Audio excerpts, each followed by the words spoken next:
Assalamualaikum warahmatullahi wabarakatuh. Perkenalkan, nama saya Giseka Ripaldi dari kelas 1 PBS Pagi tingkat 4. Di sini saya akan mempresentasikan tentang analisis wacana yang beranggotakan saya Giseka Ripaldi dan rekan saya Rijal Nurpadilah dari kelompok 9. Baik, di sini saya akan mempresentasikan tentang pendekatan analisis wacana kritis. Analisis wacana kritis adalah suatu pendekatan yang digunakan untuk memeriksa dan menganalisis teks dengan fokus pada hubungan antara bahasa, kekuasaan, dan ideologi. Tujuan utamanya adalah untuk mengidentifikasi bagaimana wacana mempengaruhi dan membentuk pemikiran serta praktik sosial. Dan langkah-langkah yang pertama adalah pemilihan wacana atau teks. Pilih teks atau wacana yang akan dianalisis. Teks ini bisa berupa artikel berita, pidato, politik, iklan, atau jenis komunikasi lainnya yang mengandung pesan yang relevan.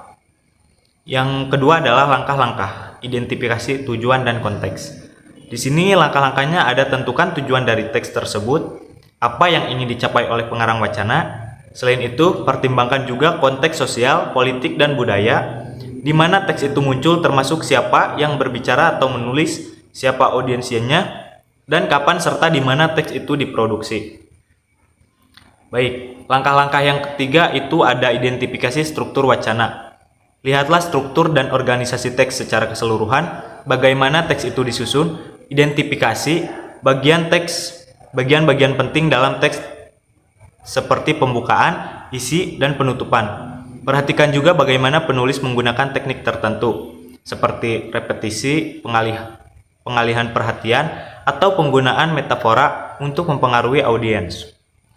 Yang selanjutnya ada analisis kekuasaan dan ideologi. Fokus pada bagaimana kekuasaan dan ideologi tercermin dalam wacana ini, melibatkan analisis siapa yang memiliki kekuasaan dalam wacana. Misalnya, ada tokoh politik, media, perusahaan, dan bagaimana wacana ini digunakan untuk mempertahankan atau menantang struktur kekuasaan yang ada. Baik rekan-rekan yang dirahmati Allah Subhanahu wa taala, saya akan melanjutkan materi tentang langkah-langkah. Yang pertama ada penggunaan bahasa dan representasi. Analisis bahasa yang digunakan seperti pilihan kata atau diksi, kalimat dan konstruksi gramatikal. Bagaimana pilihan bahasa ini membentuk atau mengarahkan pemikiran audiens. Perhatikan juga bagaimana kelompok atau individu tertentu digambarkan. Apakah ada stereotip,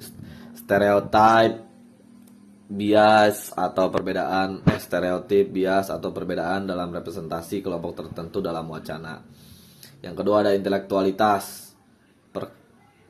Periksa apakah teks tersebut merujuk atau terhubung dengan teks lain.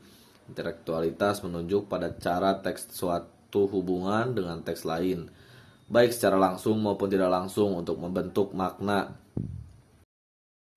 Langkah yang ketiga ada analisis asumsi yang tersembunyi.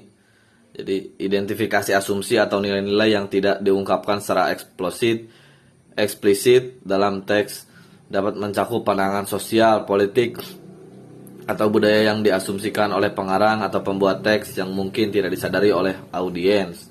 Ini adalah langkah-langkah. Jadi ada kritik dan evaluasi. Lakukanlah kritik terhadap cara wacana membentuk pemahaman sosial dan bagaimana ia mempengaruhi audiens. Evaluasi apakah wacana tersebut memperkuat atau menentukan ketidaksetaraan sosial, serta apakah ada kemungkinan untuk perubahan atau transformasi yang dapat dihasilkan melalui pemahaman yang lebih kritis terhadap teks. Yang kedua ada refleksi sosial. Akhirnya, cobalah untuk merefleksikan hasil analisis Anda dalam teks yang lebih luas.